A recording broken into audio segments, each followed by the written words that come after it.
ಸ್ವಾಗತ. ನಾನು ಸಾನಿಯಾ. ಸರ್ಕಾರಿ ವೈದ್ಯಕೀಯ ಕಾಲೇಜು ಬಿಜಾಪುರ ಜಿಲ್ಲೆಗೆ ಮಂಜೂರು ಮಾಡಬೇಕು ಅಂತ ಹೇಳಿ ಬಿಜಾಪುರ ನಗರದಲ್ಲಿ 84 ದಿನಗಳಿಂದ ಸರ್ಕಾರಿ ವೈದ್ಯಕೀಯ ಕಾಲೇಜ್ ಬಿಜಾಪುರಕ್ಕೆ ಆಗಬೇಕು ಅಂತ ಹೇಳಿ ಬೇಡಿಕೆ ಸಲುವಾಗಿ ಒಂದು ಧರಣಿ ಸತ್ಯಾಗ್ರಹ ನಡೀತಾ ಇದೆ. ಇದು ಎಲ್ಲರ ತಲೆಯಲ್ಲಿ ಏನಿದೆ ಅಂದ್ರೆ ಸರ್ಕಾರದ ವಿರುದ್ಧ ಹೋರಾಟ ಅಂತಿದೆ. ಇದು ಸರ್ಕಾರದ ವಿರುದ್ಧ ಹೋರಾಟ ಅಲ್ಲ, ಬೇಡಿಕೆ ಆಗ್ರಹಿಸಿಕೊಳ್ಳುವ ಸಲುವಾಗಿ ಸರ್ಕಾರದ ಮೇಲೆ ಒತ್ತಡ ತರಕ್ಕೆ ಇದೊಂದು ನಿರಂತರ ಪ್ರಯತ್ನ. ಇದು ಪ್ರತಿಭಟನಾಕಾರ ಯಾರು ಸರ್ಕಾರದ ವಿರುದ್ಧ ಇಲ್ಲ.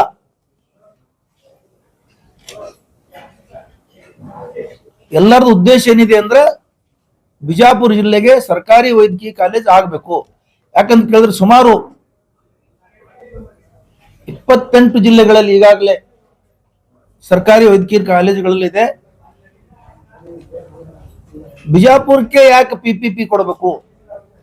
ಎಲ್ಲ ಕಡೆ ಸರ್ಕಾರಿ ಇದ್ದಾಗ ನಾವು ಏನ್ ಮಲತಾಯಿ ಧೋರಣೆನಾ? ಅದಕ್ಕೆ ನಮಗೂ ಒಂದು ಪ್ರತಿಷ್ಠೆ ವಿಷಯ, ನಮ್ಮ ಜಿಲ್ಲೆಗೂ ಒಂದು ಸರ್ಕಾರಿ ವೈದ್ಯಕೀಯ ಕಾಲೇಜ್ ಬರಲಿ. ಆಗ್ಲೇ 2 ಕಾಲೇಜ್ ಇದಾವ, ಇನ್ನೂ ಇವ್ರು ಬಂಡವಾಳಶಾಹಿಗಳು ಬಹಳ ಜನ 10 ಕಾಲೇಜು 2 ಕಾಲೇಜ್ ತರೋ ಶಕ್ತಿ ಅಂತ ಹೇಳಿದ್ದಾರೆ. ತರ್ಕೊಳ್ಳಿ, ಅವ್ರು ಯಾರು ಬೇಡ ಅಂದಾರೆ. ಇದೊಂದು ಬಿಜಾಪುರದಲ್ಲಿ ಮೆಡಿಕಲ್ ಕಾಲೇಜ್ ಹಬ್ಬನೇ ಆಗ್ಲಿ. ಯಾಕಂದ್ರೆ ನಮ್ಮ ವಿದ್ಯಾರ್ಥಿಗಳು ಮೆಡಿಕಲ್ ಸೀಟ್ ಸಿಗ್ಲಾರ್ದಕ್ಕ ರಷ್ಯಾ ಬೇರೆ ಬೇರೆ ದೇಶಗಳು ಹೋಗಿ ಕಲಿತಾ ಇದ್ದಾರೆ. ಇನ್ನೂ ಸಾಕಷ್ಟು ಕೊರತೆ ಇದೆ ಅದರದ್ದು. ಅದಕ್ಕೆ ಸರ್ಕಾರಿ ಮೆಡಿಕಲ್ ಕಾಲೇಜ್ ಆಗ್ಲಿ ಅಂತ ಹೇಳಿ ಇಲ್ಲಿ ಒಂದು ಟೆಂಟ್ ಹೊಡ್ಕೊಂಡು ಆಗ್ರಹ ಮಾಡ್ತಾ ಇದ್ದಾರೆ. ಅದಕ್ಕೆ ನಿನ್ನೆ ದಿವಸ ನಮ್ಮ ನಗರ ಶಾಸಕರು ಬಸನಗೌಡರು, ಬಿಜೆಪಿಯಿಂದ ಉಚ್ಚಾಟಿತ ನಗರ ಶಾಸಕರು, ಅದು ಒಡಕಬಾಯಿ ಬಸನಗೌಡ್ರು ಅನ್ಬೇಕು ಅವ್ರಿಗೆ ಮೇಲೆ. ಒಡಕಬಾಯಿ ಅಂತ ಹೇಳಿ ಒಂದು ಗಾದಿ ಮಾತು ನಮ್ಮ ಕಡೆ. ಒಡಕಬಾಯಿ ಬಸನಗೌಡರು ಆ ಧರಣಿ ಸತ್ಯಾಗ್ರಹದಲ್ಲಿ ಪಾಲ್ಗೊಂಡವರು, ಭಾಷಣ ಮಾಡಿದವರು, ಅಲ್ಲಿ ಕುಂತವರು ಎಲ್ಲರೂ ಪೇಮೆಂಟ್ ಗಿರಾಕಿಗಳು, ಲಪಟ್ರು, ಲಫಂಗ್ರು ಅಂತ ಹೇಳಿದ್ದಾರೆ.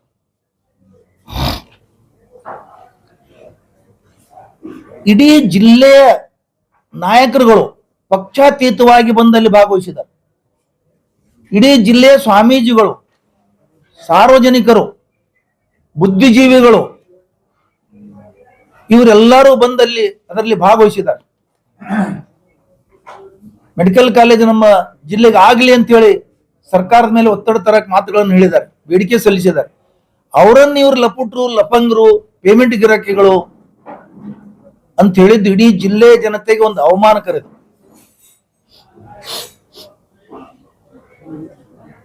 ಇವ್ರು ತಕ್ಷಣ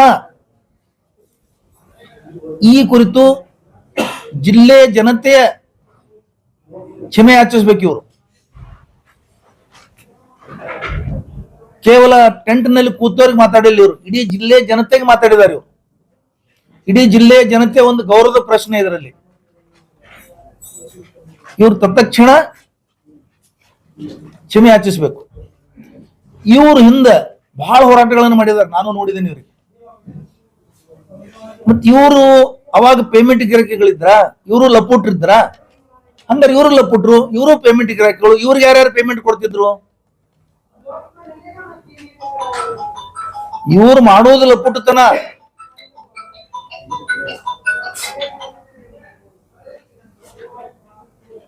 ಇವ್ರು ಮಾತಾಡೋದೇ ಒಂದು ಲಪುಟ್ಟತನ. ಇದು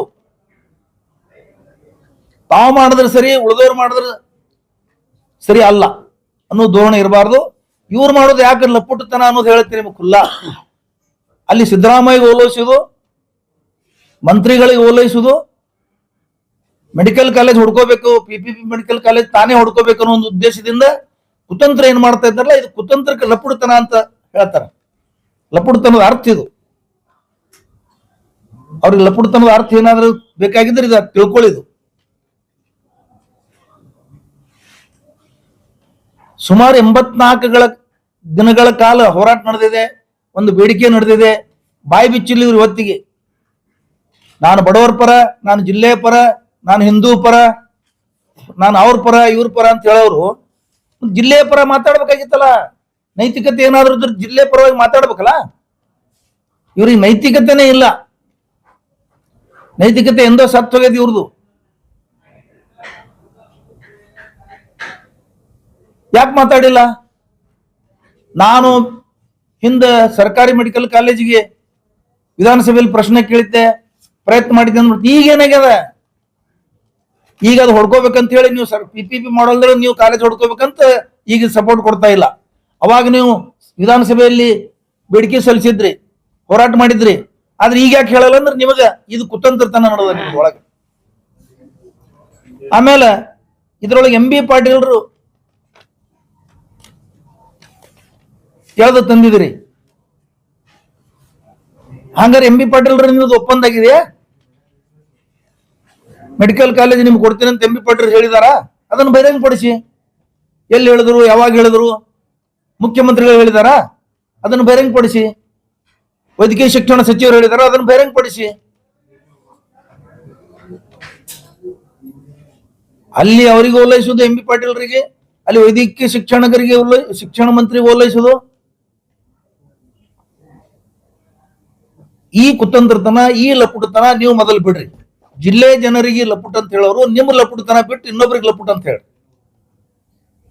ನೀವು ವೈದ್ಯಕೀಯ ಕಾಲೇಜನ್ನು ಲಪ್ಟಾಯಿಸಲಿಕ್ಕೆ ಇದನ್ನು ಮಾಡ್ತಾ ಇದ್ದೀರಿ. ನೀವು ನಿನ್ನೆ ನಿಮ್ಮ ಹೇಳಿಕೆ ಹೊರಗೆ ಬಿದ್ದ ಮೇಲೆ MB ಪಾಟೀಲ್ ಡಿಕ್ಲೇರ್ ಮಾಡಿದ್ದಾರೆ. ನಾನು ಅವ್ರ ಜೊತೆ ಮಾತಾಡಿದ್ದೇನೆ. ನಾನು ಕಳೆದ ಕ್ಯಾಬಿನೆಟ್ದಲ್ಲಿ ಅದು ಒಂದು ಇಂಪಾರ್ಟೆಂಟ್ ಹೇಳ್ಬಿಡ್ತೀನಿ. ಕಳೆದ ಕ್ಯಾಬಿನೆಟ್ದಲ್ಲಿ ಸರ್ಕಾರಿ ವೈದ್ಯಕೀಯ ಕಾಲೇಜ್ ಆಗ್ಲಿ ಬಿಜಾಪುರಕ್ಕೆ ಅಂತ ಹೇಳಿ ನಾನು ಒತ್ತಾಯ ಮಾಡಿದ್ದೀನಿ. ಅಲ್ಲಿ ಶಿವಾನಂದ ಪಾಟೀಲ್ರು ಇದ್ರು. ಶಿವಾನಂದ ಪಾಟೀಲ್ರು ನಾವಿಬ್ರು ಸರ್ಕಾರದ ಮೇಲೆ ಒತ್ತಡ ತಂದಿದ್ದೀವಿ. ಯಾವುದೇ ಅಡೆತಡೆ ಇಲ್ಲ, ವೈದ್ಯಕೀಯ ಕಾಲೇಜ್ ಆಗೇ ಆಗ್ತಂತ ಹೇಳಿ ಅವ್ರು ನಿನ್ನೆ ಹೇಳಿದ್ದಾರೆ. ನಂದು ವೈದ್ಯಕೀಯ ಕಾಲೇಜ್, ಸರ್ಕಾರಿ ವೈದ್ಯಕೀಯ ಕಾಲೇಜಿಗೆ ಸಂಪೂರ್ಣ ಬೆಂಬಲ ಇದೆ ಅಂತ MB ಪಾಟೀಲ್ ಹೇಳಿದ್ದಾರೆ. ಅದರೊಳಗೆ ಏನು ಯಾವುದೂ ಸಂಶಯ ಇಲ್ಲ.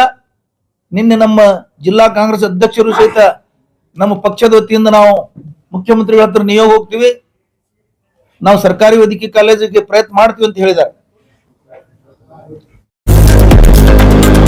लेटेस्ट न्यूज अपडेट्स के लिए YouTube एक्सप्रेस को सब्सक्राइब कीजिए, साथ में बेल आइकॉन को भी क्लिक कीजिए। साथ ही साथ लाइक, शेयर और कमेंट करना ना भूलिए।